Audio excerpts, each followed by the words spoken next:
In a building where lots of money changes hands, under a very peculiar light bulb, Vincent is holding a gun against a man's head as the man points his own gun at him in return. As Vince waits for the right moment to shoot, he remembers how all this got started. 4 days earlier in Ohio, Vince, his mother, and his sisters agree to put up their house for sale so that they can pay for his father's medical bills. He's been in the hospital for a while because of an accident.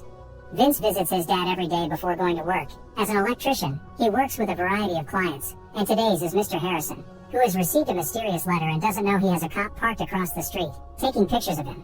When he tells his girlfriend about the letter, Vince overhears him saying it'll bring him a lot of money. Later that day, Vince returns home to celebrate his youngest sister's birthday and is amused by her wish of having her own lamb.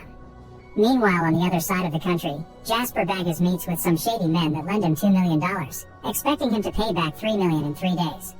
The next day when Vince visits his dad at the hospital, the doctor tells him another operation will be needed, which of course will make the debt worse.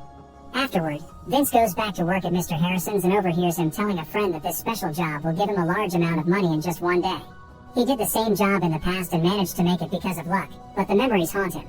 So after his friend is gone, Mr. Harrison goes to his room wanting to have some good time but accidentally dies from an overdose. Sometime later, after the cops have asked all the important questions, Vince is allowed to go. But before he leaves, he stops by Mr. Harrison's desk and steals the mysterious envelope, which has a train ticket for New York and a CPS receipt for pickup.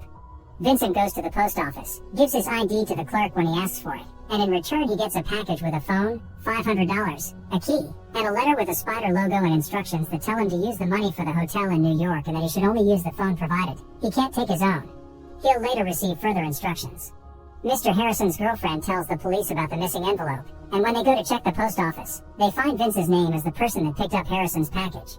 They send this information to Detective Milan, who has been investigating the case behind those envelopes and orders them to follow Vince around. The next day, Vince puts on his best suit and takes the train to New York, unaware that a cop is following him. He makes it to the big city and stays in the hotel as the instructions said, and later in the middle of the night, he gets a call on his new phone. Pretending to be Harrison, Vince receives new instructions, which he follows to a T the following day. He goes to the Postnet store by Grand Central, uses the key to open a P.O. box, and finds a new envelope with another train ticket, a small piece of cork with the number 13 on it, and even more instructions. His ticket is for Macomb, but he must get off one stop before. Later on the train, Vince is asked for his ticket by the inspector, who then tells the cops about Vince's destination being Macomb. But since he gets off earlier, he manages to get some minutes of advantage on the cops. The next step is to take a cab to the outskirts of town, where another car shows up after the taxi is gone. The driver is Jack, who shows Vince a piece of cork that also has the number 13 on it. After Vince shows his own, Jack calls him over, takes the phone, and takes him away in the car. Milan and the cops arrive seconds later after asking the cabbie to take them there, but it's too late. There are no clues for them to follow. Moments later, Jack takes Vince to an old shack in the middle of the forest. Another 2 men there give Vince new plain clothes to wear and inspect his old ones, getting sure he hasn't hidden anything in them. They go as far as cutting off the heels of his shoes. Then Vince is driven to another location, this time a huge mansion filled with rich people. There, Vince meets his patron Joe, who obviously can tell he isn't Harrison. Vince explains that Harrison is dead and he took his place, and Joe sees no choice but to let him play if he doesn't want to get in trouble with the other patrons. Meanwhile downstairs, there are a lot of bets happening, all of them with high amounts of money. Jasper arrives and bets on the participant he patrons, number 6, and Joe bets on Vince, who has been assigned number 13. The competition everyone is betting on turns out to be Russian roulette. Vince is given a gun and he must stand in a circle with the other participants, who are all wearing black t-shirts with their numbers.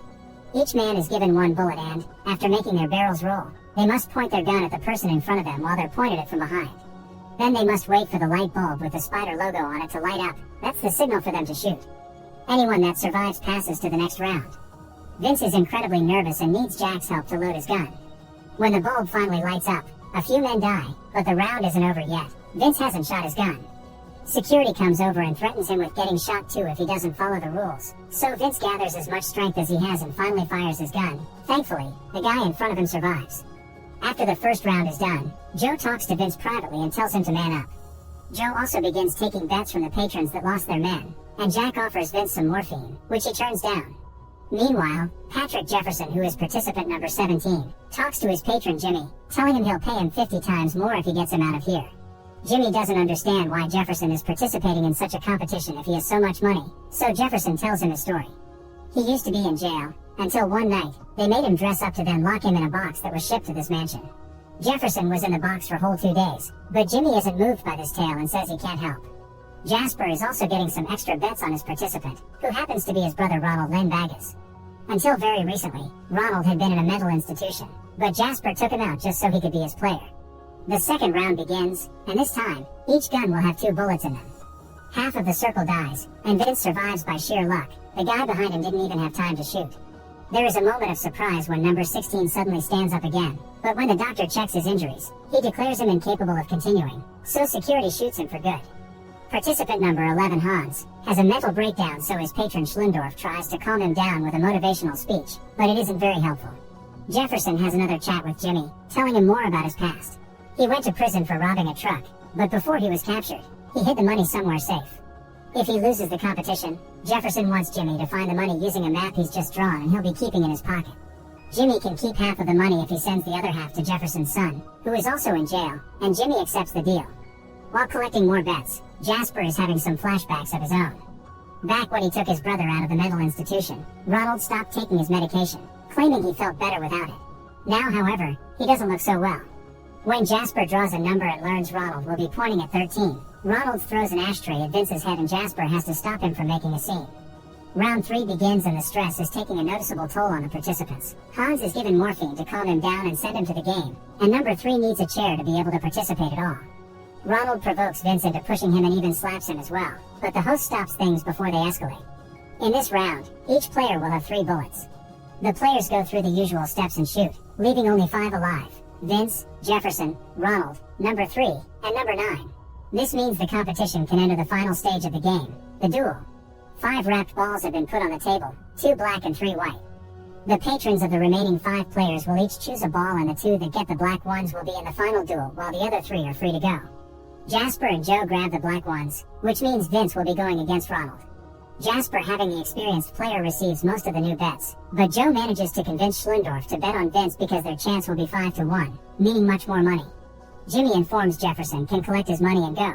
But when Jefferson gets distracted while changing back into his normal clothes, Jimmy surprises him from behind and tries to kill him. Thankfully, security finds them before the worst happens and reminds Jimmy survivors can't be hurt.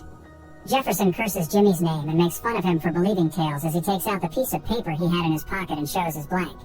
Jimmy and the guard leave, and before he finishes changing, Jefferson reveals it was all a trick. The blank paper had been a decoy. He still has the map on him as well and proceeds to burn it before finally leaving.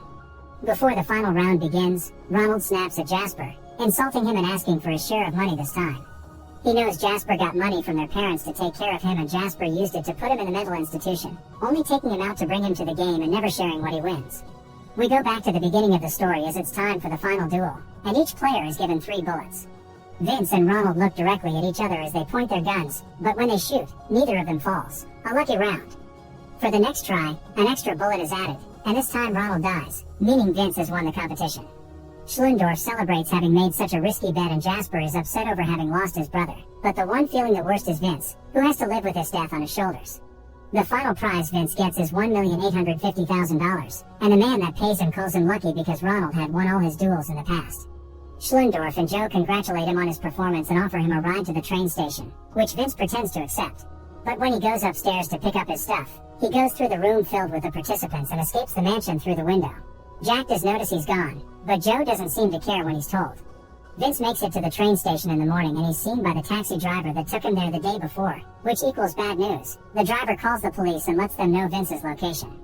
Luckily for him, Vince sees the police cars arrive from afar and hides his money bag inside a trash can before they catch him. Moments later, he's taken to Milan to be interrogated. The detective asks about the money, but Vince pretends he doesn't know what he's talking about and makes up a story on the spot. He explains he never made it to the competition because they noticed he wasn't Harrison, so they dropped him in the middle of the forest to shoot him, but he ran away. As proof, Vince shows Milan his shoes, pretending they had lost their heels because of how hard he ran. Vincent is willing to identify their faces if Milan ever catches these guys, but he can't take the detective to the location they dropped him at because they had blindfolded him. Without having any more clues or evidence to chase, Milan has no other choice but to let Vince go. After taking another cab to the station, Vince rushes back to the trash can only to find his bag is gone. But then he notices all the trash bags at the back of the building, meaning they've been changed recently. Vince begins tearing the bags open and fortunately, he finds his money, but now he knows he can't risk it again. So instead of traveling with the bag, He goes to the post office and puts all the money in a box that he sends to his family via registered mail. Afterward, he calls his mom to warn her about the package so they can be sure there's someone in the house tomorrow when the mailman arrives. Then he takes the train to New York. After staying the night in a hotel, Vince stops by the grocery store in the morning to buy some snacks. There, he sees a lamb plushie that reminds him of his sister and ends up paying $100 for it because the clerk is reluctant to sell it. Now is time to go home to Ohio. Vince boards his last train and Jasper follows him, making some chit-chat as if this was a perfectly normal situation. When the train makes it to its first station, Jasper shoots Vince and steals the bag, running away with it because he thinks the weight of the big plushie is actually the money. Before dying, Vince swallows the post office receipt as he thinks about his family. Make sure to subscribe and turn on notifications so you can watch more videos like this. Thanks for watching.